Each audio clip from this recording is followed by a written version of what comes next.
Bonjour à toutes, bonjour à tous. J'espère que vous allez très bien et que vous passez un excellent dimanche. Alors, bienvenue à cette nouvelle revue de marché hebdo comme le faisons chaque dimanche. Alors, nous avons été absents pendant 2 semaines, 2 week-ends. Nous nous excusons. Bon, c'est à cause des petits lives que nous faisons chaque vendredi. Et normalement, nous devons poster normalement ces lives. Et je crois que les fois prochaines, nous ferons tout possible pour les enregistrer et les poster. Alors, aujourd'hui, nous allons particulièrement parler de l'USDIS, de l'euro USD, NZD USD, euro AUD, bon, et si possible, euro NZD. Donc, le graphique, ici, nous avons le graphique USDIS, d'accord, en H4. Et je crois que j'avais déjà parlé de cette configuration ici plusieurs fois. On a cette configuration dans laquelle le prix évolue depuis un bon moment. Je crois que c'est depuis le mois de juin ou mai, voilà, depuis mai, d'accord. Donc, nous avons des allers-retours au sein de ce biseau ascendant. Actuellement, le prix est déjà revenu se poser sur la bonne inférieure, ça rebondit. Et nous avons également eu cette petite configuration, ce petit drapeau au sein du biseau.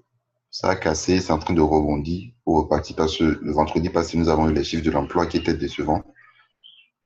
Nous avons également eu les chiffres du taux de chômage qui étaient, bon, c'est ce qui est prévu qui est sorti. Alors, le dollar est quand même en train de prendre de la valeur parce qu'après la cassure de cette petite configuration, on a une petite accélération haussière, d'accord, un pullback, et là, nous sommes en train de repartir. Donc, possible, je crois que si possible, on ira chercher la bonne supérieure ici. Bonne supérieure peut-être pour rebondir à la baisse et assister à une chute du dollar. En tout cas, pour le moment, ce que je vois, c'est qu'on a cassé cette droite ici, on a eu un rebond et là, le prix est en train de repartir à la hausse.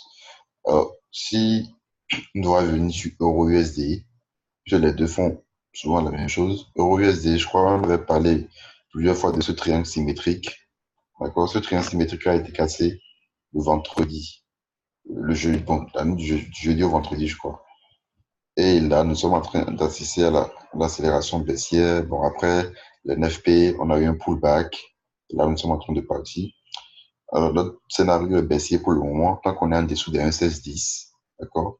1,1610, on ira chercher les 1,1522 et 1,1505. En tout cas, la zone de support ici, 1,1522, 1,1505. On ira chercher cette zone tant qu'on est en dessous des 1,1610. Parce que vous avez vu, même après les 9, le prix a essayé plusieurs fois de casser ce niveau sans pour autant réussir. Je parle bien de la résistance, du support devenu résistance de 1,1610. Voilà. D'accord? Donc, tant qu'on est en dessous, on cherche à vendre. Et de toute façon, le triangle symétrique a déjà été cassé. Et c'est quand même un pullback qu'on a eu ici. Et là, nous sommes déjà en train d'assister à la baisse. Donc, nous irons chercher les 1,1522, 1,1505 dans cette zone-là. Mais si le prix remonte et repasse au-dessus des 1,1610, alors on risque d'assister à une accélération, à une hausse sur la paire euro-USD pour aller chercher la bonne supérieure du triangle ici. Ici, cassure également ici. Alors là, c'est carrément une hausse pour la paire euro-USD. D'accord? On ira chercher les 1,1840. Voilà. 18,40. Bon, 40, 41 ici. Et après, la résistance qu'on a ici. Qu'on a en haut ici. Donc, le 1,1955. Mais pour le moment, on est toujours en dessous de 1,1610. Donc, le scénario reste baissier pour aller chercher les 1,1522, 1,1505. Voilà. Alors, après cela, nous allons parler de NZD USD. NZD USD, bon, en D1, voilà la configuration qu'on a. D'accord, on a cette configuration de continuation. Après cette tendance baissière, vous avez vu, accélération baissière, petite correction, d'accord, pendant un bon moment, consolidation et accélération baissière et consolidation au sein de ce triangle symétrique également. Alors, en D1 ici, on sait que le RSI est toujours sous la ligne 50 ici, donc nous sommes toujours baissiers. En D1 ici, le prix n'a pas encore totalement cassé la bonne inférieure ici. D'accord, raison pour laquelle on a cette mèche Mais en H4, on a une première tentative de cassure. D'accord? Ça a cassé, mais pas tout à fait, parce que ça a laissé des mèches en bas. Ça a laissé des mèches en bas. Ça a réintégré la figure. Et là, il y a eu la zone des 0,6761 qui a un peu bloqué la hausse de l'NZD USD. Donc, pour le moment, c'est un peu comme le scénario sur Euro USD, en dessous des 0,6761, nous vendons. Et notre premier objectif sera les 0,6712, d'accord? Puis 0,6861. Ainsi qu'à sur des 0,6761, alors là, on risque d'aller chercher la bande supérieure, cette configuration qu'on a ici. D'accord? Donc, le plan également ici est simple. Le plan est simple. Et bon, faut pas oublier également que nous avons l'USD ici. Donc, il faudrait avoir un œil sur l'USD trader cette paire. Après cela, je voulais vous parler également de GBP-JPY. Donc, pour ceux qui ont suivi le live le vendredi, on avait parlé de ça. On avait établi un plan sur GBP-JPY. GBP-JPY ici, voilà la configuration. Bon, je viens d'abord en D1. En D1, on a eu une tendance haussière qui a été cassée, d'accord? Un pullback, ça a chuté, un deuxième pullback, ça a chuté, et là, ça a formé, ça a laissé des creux de plus en plus hauts, raison pour laquelle on a tracé ce petit support aussi là. Je viens en H4 ici. Actuellement, le prix est sur le support aussi que nous avons tracé. Voilà, ce petit support aussi, nous avons direct 3 rebonds sur ça. Donc, éventuellement, on peut également avoir un rebond ici. D'accord? Donc, nous avons un potentiel point d'entrée à l'achat sur GBP, JPY. On a eu un premier rebond, un deuxième rebond, alors pourquoi pas un troisième rebond ici? D'accord? Pour un premier objectif, nous avons ici 145,29. Actuellement, le prix est à 144,64. Donc, c'est quand même pas mal de pips. D'accord? C'est quand même pas mal de pips. C'est quand même près de 60 pips que nous avons là, potentiellement. Donc, si possible, aller chercher ce niveau après d'aller chercher les autres niveaux. Donc, ici,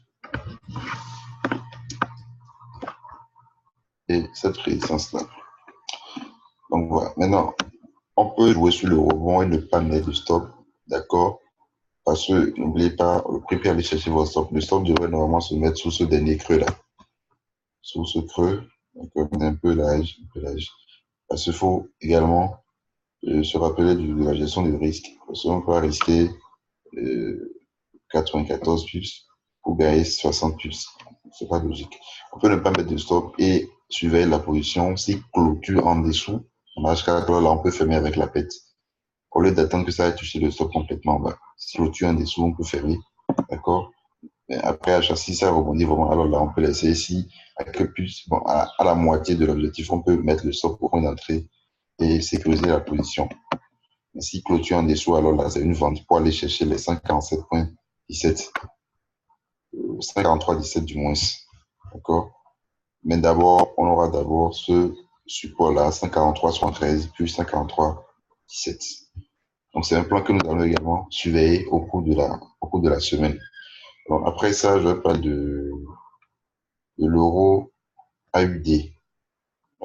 L'euro AUD se range que nous avons eu pendant plusieurs jours, voire plusieurs mois, 2 mois, pour être précis. Le range a été cassé le vendredi passé. D'accord? Ici, on avait déjà eu une première tentative, et ça, c'était une fausse cassure.